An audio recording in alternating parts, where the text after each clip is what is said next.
All right, let's talk about getting rich.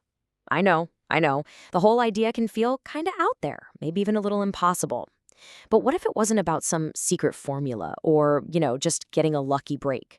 What if it's actually a system, a blueprint that really anyone could follow? Well, that's exactly what we're going to break down right here, piece by piece. This is the question on everyone's mind, right? We see these stories of overnight success, and we just assume it's all a lottery. We think wealth is something that just happens to people, not something people actually build. But is that really true? Is your financial future just some random roll of the dice? And then you hear this quote from the investor Naval Ravikant, and it just flips the whole idea on its head. See, the goal isn't to get lucky in one universe. It's about building a system so solid that your success becomes almost inevitable. Something you could repeat over and over again in 999 different realities. So here's the absolute game changer. Getting wealthy is a learnable skill. Naval says that if he lost all his money today, he could make it all back because he's learned the skill of wealth creation. So in this explainer, we're going to walk through that exact skill set using a simple 4-level pyramid, starting with the most important part, the foundation. Everything, and I mean everything, starts right here, inside your own head. Before you earn a single dollar or invest 1 cent, you have to build the right mental foundation. Seriously, it's not about working harder. It's all about learning to think differently. This is where Napoleon Hill, in his classic book Think and Grow Rich, just hits the nail on the head. He makes this powerful distinction between wishing and desiring. Wishing for money, that's passive. It's like hoping a winning lottery ticket just falls in your lap. But desiring money, that's something else entirely. He calls it a white heat of desire, an intense, all-consuming focus with a real plan behind it. Now that hard work part, that's what trips a lot of people up. Hill isn't saying you just sit on the couch and do nothing. No way. He's saying the most important work is mental. It's about defining your goal with such absolute clarity that your mind basically becomes a magnet for it. Your actions just naturally become more efficient and focused. All right, so once you've got your head right, we can move to the next layer of our pyramid. The simple, repeatable habits. These are the practical, hands-on rules that have been building fortunes for literally centuries. And I'm not kidding when I say centuries.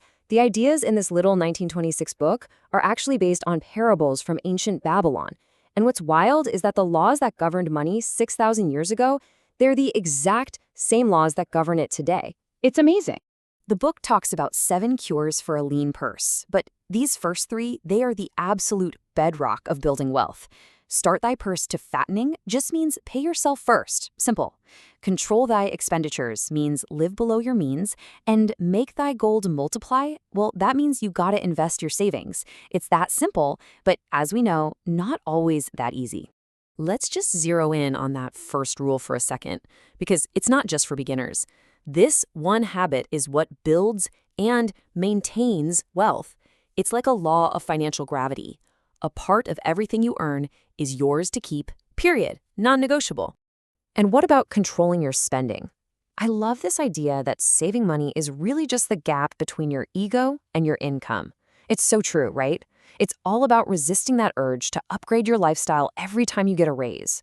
Real wealth is built by keeping your ego in check and choosing to build that unseen fortune for your future self. Okay, so you've got the mindset down, you've built the habit of saving. Now for the really exciting part, putting that money to work. This is the engine room of our pyramid. This is where wealth starts to generate itself. For most of us, this is how we make money. We trade an hour of our time for an hour's worth of pay. It's predictable, sure, and it feels safe, but it's also fundamentally limited. I mean, you can only work so many hours in a day, right? And this is the quote that unlocks everything. The key to real wealth is breaking that direct link between your time and your money. You have to find a way to get paid when you're sleeping. That's called leverage, and it's the only way to truly scale your wealth. So how in the world do you actually do that? Well, you need to own a piece of something that can work for you when you're not working. That could be owning equity in a business through stock options, or just investing in other companies. Or you could create something that scales infinitely. Think about an online course, a popular YouTube channel, a piece of software. You build it once, and it can make money for you thousands, even millions of times over. Robert Kiyosaki's cash flow quadrant lays this out perfectly. On the left side, as an employee or self-employed person, you are the engine. If you stop working, the money stops. The goal is to get to the right side as a business owner or investor. That's where you own the engine, the systems and the assets that generate income for you. All right, we've reached the peak of the pyramid. You've built the mindset, you've got the habits, the engine is running. Now comes the final and maybe most difficult skill, having the psychological discipline to protect and grow that wealth for decades through all the crazy ups and downs. Okay, just picture this scenario. The market is a sea of red. Your entire portfolio is down 30%. It's terrifying. Your gut, your every human instinct is screaming at you to panic, to sell everything and just stop the bleeding. But this is the moment, this exact moment, where fortunes are made or lost, and it all comes down to how you respond. To get through this kind of pressure, Warren Buffett uses this amazing parable from his mentor, Ben Graham. He says to imagine the stock market isn't this big, scary, faceless thing. Instead, picture it as a single person, your business partner, Mr. Market. The only problem is, he's got some serious emotional issues. Some days, Mr. Market is totally euphoric. He's bouncing off the walls, offering to sell you his shares at ridiculously high prices. You just politely decline. But on other days, like during a crash, he is deeply depressed and terrified, and he'll offer to sell you his shares for pennies on the dollar. This, as Buffett says, is when you take advantage of his mood. Mr. Market is there to serve you, not to guide you.